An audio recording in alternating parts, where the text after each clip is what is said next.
Hi, Todd. Welcome back. Hey, good to see you, sure, man. You care to tell the folks what I just told you? Nice to be here. No, I'll pass on Okay, that. good. Let me see. So I'll go ahead and get provincial on today's episode. We're in Santa Fe, New Mexico at the Friendship Club. Yeah, man. In the Friendship Club studios where we do these shows. But I don't know if you know this. We're in 60 countries now, 12,000 listeners. So we got people in Tokyo and Dublin and Oh, man, that is so Bangladesh and everything great. else. It's really cool, but we're not going to talk about Tokyo and Dublin and Bangladesh. We're going to talk about home groups and being right here. It so happens that the Friendship Club, which is it's a community center in Santa Fe, New Mexico, up in the mountains, a 400-year-old town, and it's a place where a lot of 12-step meetings happen. There are other things, but that's the short picture. So you've been sober how long, brother? 39 years, 6 months. That's nothing. No, that's Cut it out. and how much of that happened after you moved to Santa? When did you move here? I moved here in 2006, so I was 21 years sober. Okay. Yeah. So I believe. Yeah. So 18 years. Yeah, coming up on 18 years. Anything different about Santa Fe AA from the other cities you lived sober were what? New York City Okay. and Los Angeles. Yeah. And Dallas? No. And then traveled. I didn't go to meetings in Dallas is before the I bottomed out in Dallas. copy you. That was my bottom. I'm a Dallas boy, but I bottomed out in Los Angeles. So There we you got a Venn diagram kind of working there. Yeah, I had to move. I moved to New York 4 days later. It was my first sober day. Say more. You had to move. I was caught in the black hole of drinking with drinking buddies, and I kept going out, stop, go out. I never went to AA, but I kept stopping, going out. Making deals with myself, and I just I wanted to change, and so the geographic change ended up being great. And I'm sorry, from what city to what city? Dallas to New York City. Right. And you stayed... 1985. Oh, that was a different New York, buddy. Yes, it was. I lived in Brooklyn when it was a different Right, Brooklyn. that was a different Brooklyn. So if you know what New York was like in that era and what it's like now, very different. Yes. Every shithole from that era is now looks like a diamond and cost $1 million a month to live in. Oh, my God, man. I lived above a Puerto Rican after-hours club for 2.5 years. It's no longer a Puerto Rican after-hours club. It's probably a gallery. Nice going to sleep at about 8, 9 p.m., very restful. Oh, please. I would go into Manhattan and sleep on people's couches. To get away from the noise. And then if I stayed there, it was insane. I got sober in Los Angeles living between Sunset Boulevard and Hollywood Boulevards. Wow, yeah.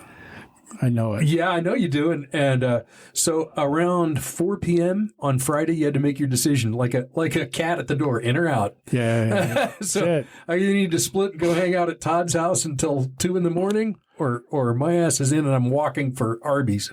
It's sort of whatever it took. But it ended up being that period of time living above that club, watching people stumble out drunk, stoned, shooting up, all this stuff. Right. I would have my Sunday coffee and bagel looking down at what I don't have to do anymore. Right. I experienced that in Miami, which is a party town also. I was sober. I was there on business, but I was driving to work at dawn. And I saw the vampire people spilling out of some club, all dressed in black, squinting because the sun's hitting their eyes at 5:45 a.m. Yeah. And I looked and I was like, that actually does not look attractive to me. Yeah, right. Do you remember the first time? Because I'm a musician, so I've played clubs drunk and I've played clubs sober, and noticing that the clubs looked exactly the same at 2 a.m. as they looked at 3 in the afternoon when you loaded your stuff in. That was a revelation in sobriety. Yeah. Because everything gets that sort of like when they retouch photos and it looks all kind of Vaseline-y and everything looks a little better, a little more forgiving. No, looks like hell at 2 a.m. Yeah, man. So let me see. I moved here about 11, 12 years ago. So I had about 20 years sober. When I say here, Santa Fe, where you and I are sitting right now. Yeah. So I moved here 12 years ago. You moved here 18 years ago. And I don't know about you, but the first thing I noticed, and I halfway mentioned it, the Friendship Club is celebrating its 45th anniversary. They've been around since the 1970s. Crazy. Which I certainly qualified to get help in the late 1970s, but did not do so. Right. Took about another 15 years for me to be beaten into submission, willingness. Yeah, so my home groups were in Los Angeles and Dallas, which is also a big city. I hear DFW is like number 4 metro in the United States now for population. Yeah, it's crazy. And then I moved. Santa Fe's different. People don't know, but it's under 100,000 population. It's a half a mile higher than Denver. It's surrounded by mountains, and they roll up the sidewalks at sundown. Yeah. It's very quiet. Well, we moved from places with 3,000 meetings a week to a place with, 100, 50. Yeah, you kind of know where the 5 places in town are to go catch a meeting. But the thing that I realized when I moved here is that I didn't care for the meetings. I didn't know that I was comparing them to the Los Angeles meetings I'd been to. I was very active there. But I kept going to the meetings till I liked them, and there was nothing wrong with the meetings. And I heard too many stories of people moving from Los Angeles or New York and then coming back and saying the meetings weren't the same, and I got 5 days back. And I wasn't going to be one of those guys. So I just kept going to meetings. I love the meetings here. Well, I love the Friendship Club. I do too, obviously, and it's 2024, and we now have the options of some proportion of the meetings we go to being online. And I do that. And not everyone, especially not every old timer, likes Zoom. I happen to love it. I love it too. Do you? Yeah, I do. Interesting, because you know not everybody does. I know. I go to a meeting 2 to 3 times a week where my sponsor started it in Los Angeles with his partner. He passed away, and a guy that he has sponsored all his sobriety, has a year more than me. He and I talk all the time now, and I lean on him as my sponsor. He said he doesn't want to be my sponsor. We'll be friends, fine with me. But he's great, and I go to that meeting to see old friends. And I want to circle back to that sponsorship/friendship thing. That's an interesting topic to me. So before I became accustomed to the 12-step meetings in Santa Fe, first I had to get the hang of just living here. I was coming off a job, and I moved up to a little fancy condo place up in the hills. Somebody else's nickel, believe me. And I know it was, I'll try to tell this fast. I needed some tax work done because it was like a couple of days before April 15th. And I needed some items. I needed to run a few errands. So I went into an Office Depot, and I went up to a huge sign that said Business Center. I said, "How you doing, man? Real quick, I can't let this wait. This is something I need to do today.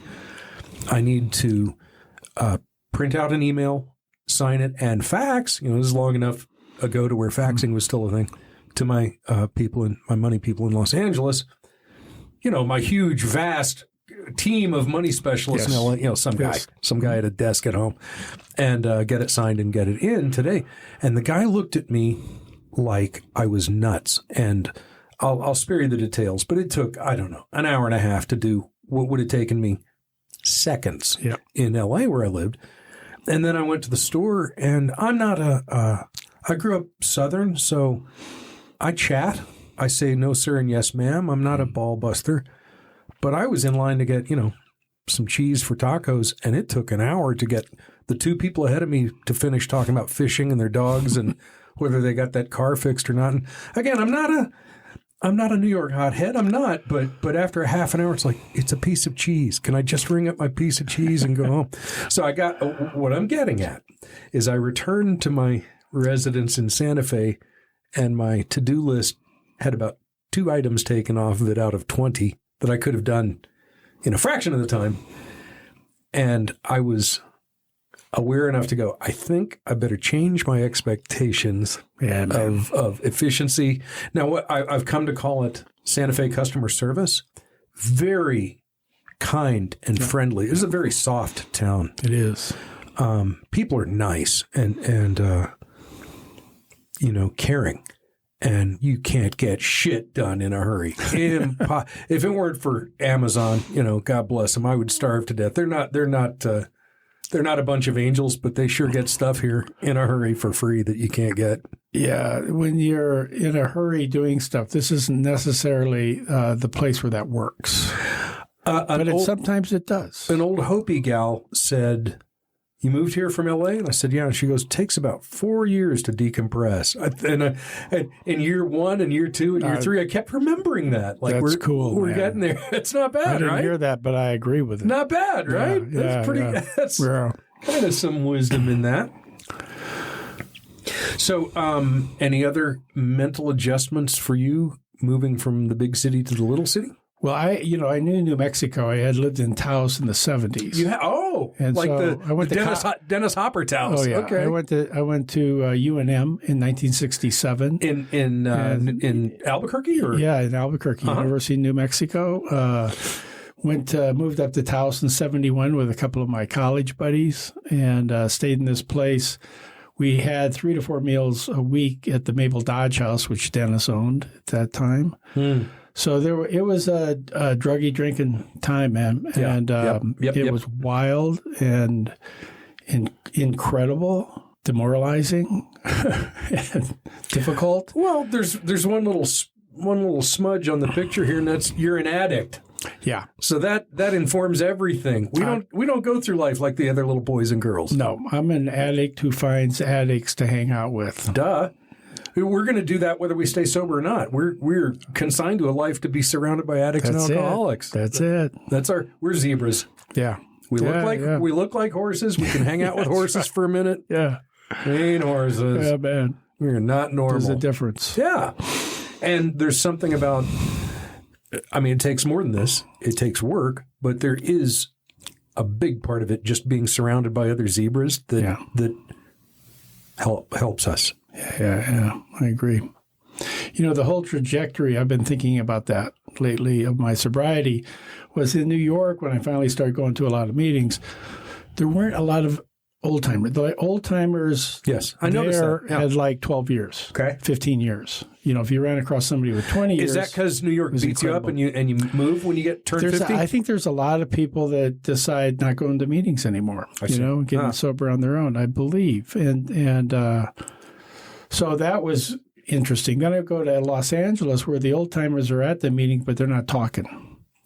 In many places that I went to. What part of town? I went to Hollywood first. Oh, Yucca. I used to go to Yucca. Oh, yeah, man. That's St. Stephen's. Sounds right. I was secretary at the Architects of Adversity alumni meeting. Famous. Which was filled up Monday, was at 12 o'clock to 1:30. And another famous one, and it's been protected. There must be like a dome over it, is Log Cabin. Oh, yeah. It's in one of the most expensive shopping districts on planet Earth. And they found a way to keep it there. Yeah, I don't know the details of that, but there it sits. Yeah. It's like when you see that one guy who wouldn't sell out to the developers, and there's like a cabin in the middle of downtown Manhattan. Yeah, man. And so I didn't go there very often. Their early morning meetings were famous, and it was known for being a place where one person would get up and go, I'm up on manslaughter charges, and I go in for my sentencing on Friday, and so you guys may never see me again or not for 10 years. Right. And the next person would get up and go, I bought a unitard at Lululemon and it doesn't fit, and those some bitches won't take it back. So that's it. And I didn't go there very often either, but I went. That was you that bought the unitard at Lululemon, by the way. When I was in Hollywood, I hooked up with this guy, Joe. And Joe and I started hanging out. I had a 54 Chevy. Sweet. And we would drive all over Los Angeles and the Valley, go to meetings and just checking out different meetings. Neither one of us were really employed, Yeah. We were living off some money from the previous job. And so we just went around to all these different meetings. It was fascinating. It was great. And then I was also finding people to speak at my meeting, which I was secretary for a year. That's a funny thing about speaker meetings in Santa Fe. You've heard them all. There's only it's a small group of us here. Yeah. Before we circle back to Santa Fe, which I promise we're going to do, again, we're at the Friendship Club in Santa Fe which is celebrating its 45th anniversary. We've been here for, a third of that or a fourth of that time. And it's a stucco building behind an auto parts store, and it is an oasis. I love this place, and it's people walk inside and go, can I take a picture? This place is gorgeous. Yeah, friends that come visit me, I bring them here. That are sober, that from all over the country that come visit, I bring them here. They go like, "This is the best club I've ever been in my life," and then they walk out and they say, "That was one of the best meetings I've ever been in." Yes, I mean that's the beauty of a community of alcoholics and drug addicts that stick together. And I'll plug the room we're in. If they make it down to this podcast studio, it's gorgeous. Yeah, it's cool. You probably never saw it, but 5 years ago, this room was full of trash cans and shit. I remember. To say it was a janitor's closet is fluffing it up. It was just a shit room, and now it's gorgeous. Oh, it's great. And very proud of what comes out here. Comfortable. We have... Well, I'm talking to you during election season, so we're going to talk about that. And by that, I mean we are up for podcast People's Choice. You thought I was going to that other election. Oh, nice. That ain't happening. Nice. No way. Oh, good, man. Yeah. Oh, man. Where can I vote? I mean, this is fantastic. Yeah, People's Choice podcast. All right. So check it out. Yeah, nice. and word's getting around. You think I was... promoting us in South America and Bangladesh. I was not. People find us, and we've got regular listeners all over the world. Yeah. It's pretty great. Yeah. I love podcasts. But just a bunny trail that interests me. You talked about somebody being on the blurry line between being your sponsor and being your friend. Yeah. When I've had friends in recovery who ask me to sponsor them, here's what I've said. The answer is yes. Because where's my deal? I haven't recorded an episode like that. Here's what you'll hear instead of those initials I just said. Because I'm not supposed to use my last name and a specific fellowship. So, but when somebody asks me to sponsor them, I say yes, because the answer is always yes. And I'm going to give you a chance to wiggle out of it and retract offering to have me be your sponsor. And here's why. And I want you to think about this. When I'm sitting in a recovery meeting, the kind of shit I hear and the bullshit I hear coming out of people's mouths and the lies and the craziness and the, every kind of stuff under the sun, buddy, I let it roll off me like water off a duck's ass. Yeah. Either it's funny and I'm listening to it, or I'm thinking about whether I moved my laundry from the washer to the dryer or not, whether I need to do that before I go to the movies tonight. Yeah, man. It can be anything. However, if I'm sponsoring you and I hear that you're about to take up with your best friend's wife, or that you're about to go to Bangkok for, some nonsense, I'm going to talk to you about it. Yeah. I'm not the boss of you, but I'm going to talk to you about it. And there's a good chance you won't like some of the things I have to say. Eventually. May not be day one, may not be year one. But I may someday look you in the eye and go, look, because if I walk out of this building after we finish recording and there's a baby or a dog in a hot car, I'm breaking that window. Yeah. I'll worry about the details later, but first off, save the baby. Yeah. It's life or death. Getting well is life or death. Yeah. And if one has asked me to help them with that, may not always be fun. Yeah. And so I say there's every chance we'll end up not being friends. And I've had that happen. Right. Well, the other thing, the sponsors I've had have been really straightforward with me. I mean, the first guy I had was, every time I'd bring something up, he'd just say, okay, let's go to a meeting. And so that was great. The next sponsor, he didn't care how I felt about what he said. And I loved that. I needed it and I loved it. The second sponsor said, I'm not going to sponsor you. Let's be friends. And then I said, well, you can call me your friend. I'll call you my sponsor. And that's the way it is. And we laughed a lot, but he was very straightforward with me also. Until at one point he said, you know what? I need a sponsor. Will you sponsor me? And I said, I'll be your friend. Interesting. From what he said. Well, but we sponsored each other. And then when I got Bobby to sponsor me, I just declared my sponsor had died. And I said, I need a sponsor. You've known me my whole sobriety, and I want you to be my sponsor. He never pulled a punch. And I was like, 20-some years sober, and I was so grateful I'm so grateful to somebody who doesn't pull a punch. It says, because then I get to digest it and see how it works in my life. And mainly all of those sponsors I've had and the way I've done it is I tell somebody my experience. If they tell me something that they're doing, I give them my experience. And if there's something else they need, I say, go to a meeting and talk about it. And I don't have experience in everything. That's right. If somebody's inheriting a vast fortune, I'm not the guy to talk to about any of that shit. Right. Now, I might be able to talk to them about honesty and about integrity and about hard work. Yeah. But there are lots of things I don't know anything about. Yeah. And sponsorship needs change over time. I no longer live in the same city as my sponsor, and I wouldn't give him up for the world. Yeah. For one thing, he's been my sponsor 15 years now. Yeah. And I don't have to fill him in on really anything from the past. Yeah. I can call him and go, hey, man, the shit hit the fan today, and here's what I need to talk about. Yep. He's like, dude, you've been talking about this shit for 15 years. Let's let's empty your pockets on the desk and see what's going on. There it is. Yeah. I mean, the guys that I talk to, the sponsors that I've had, the sponsees that I've had, I like to cut to the quick. And that's an old Texas term. But cutting to the quick is I get to the issue. I don't talk around it. It wasn't talked around with me. It's this is what you need to look at. This is what I had to look at in my life. This is what you need to look at. You're going to do whatever you're going to do. Right. Oh, no, I had one sponsor whose personality was such that he would say, do it. Learn about consequences. That's right. If you were thinking of doing something fucking idiotic, he'd go, I'm getting popcorn. Consequences are one of the greatest teachers of all times. They just suck. Not all the time, but a lot of the time they just suck, but they're a great teacher because I get to experience my consequences because I'm sober.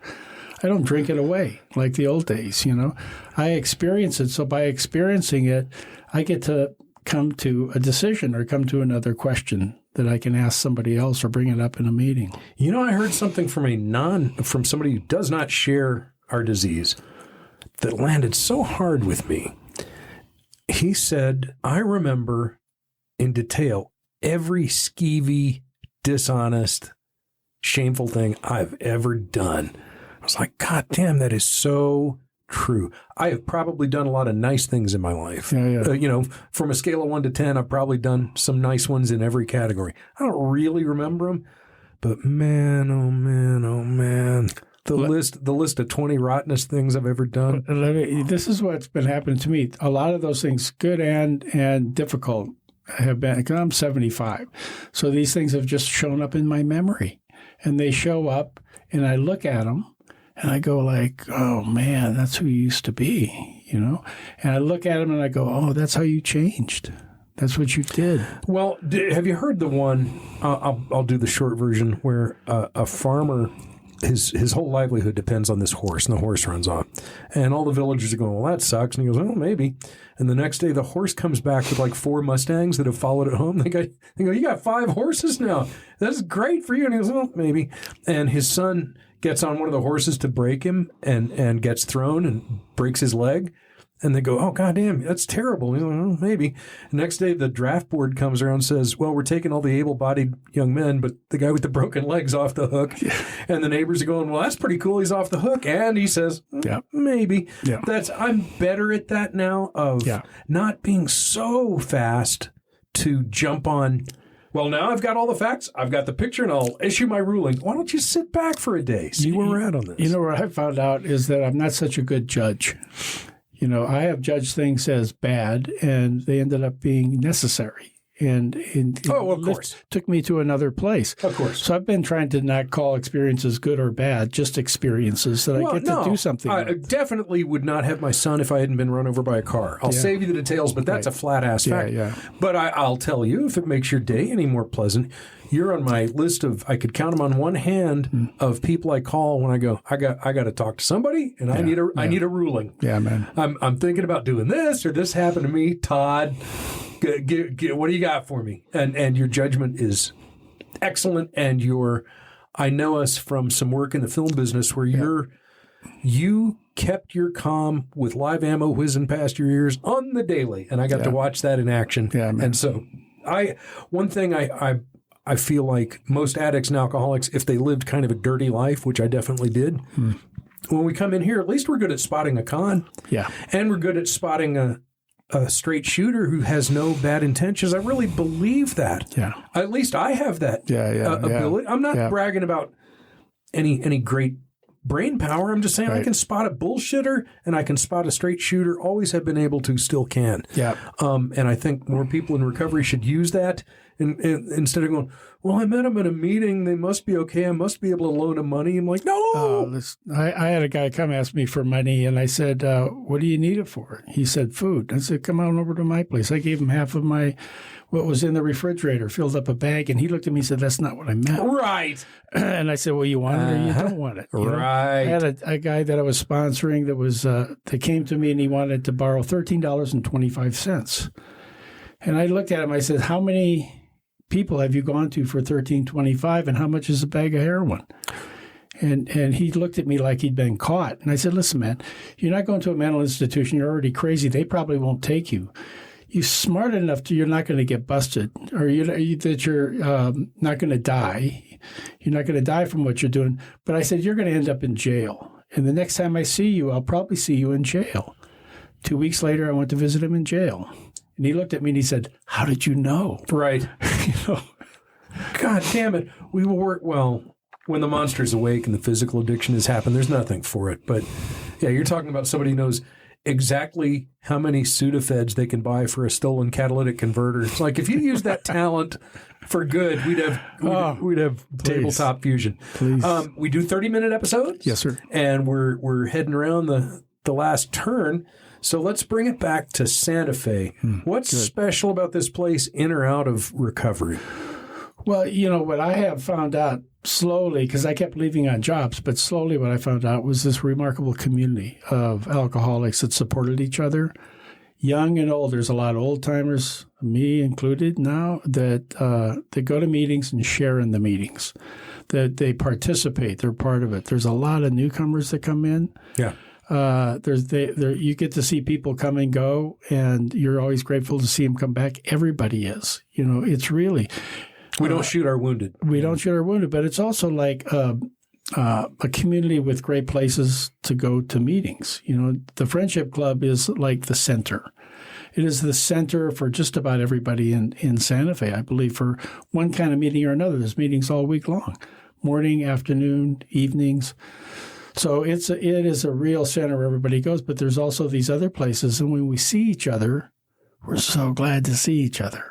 I've been coming to the Sunday meeting in the morning where there's, it's filled up. There's a lot of people that show up on Sunday mornings, and I don't know. It's a great place for recovery, and this is a great building to host recoveries of all kinds. Do you know this building was? My understanding is early 1950s church. Which kind of makes sense once you hear that. I mean, it's little. Yeah. I grew up in Dallas, buddy. The church is there. Mega. No, we've got 20 parking slots here, and we can hold 100 people in the big room. Yeah. And then it became something I don't know much about, called a methadone clinic. Yeah, I heard about that. Or as the ghetto guys call it, methadone. I used to hear that when I first got I'm on the methadone, and I really couldn't tell you anything intelligent about that. And I don't even know how much that's people are still on prescriptions for that and living that life. Right. One of my favorite musicians in the world was on it from 30 years. Nearly died elderly. Yeah. But this building had gone to seed. The plants were, buildings die. And there were bushes and trees all around it. Needles by the billion. By the way, needles aren't as prevalent as they used to be because we're on this fentanyl deal. Yeah, right. Chunks of aluminum foil everywhere. Right. So you talk about a building that's a phoenix, and when you put out the word of, hey, we're rehabbing this building, who does sheetrock? Who does concrete? Oh, man. Who does stucco? Everybody jumps in. Yeah. So we're doing the stucco on this gigantic building right now. We're accepting donations. If you'd like to support this show, bring it down. Yeah, go to buymeacoffee/High Desert Sobriety.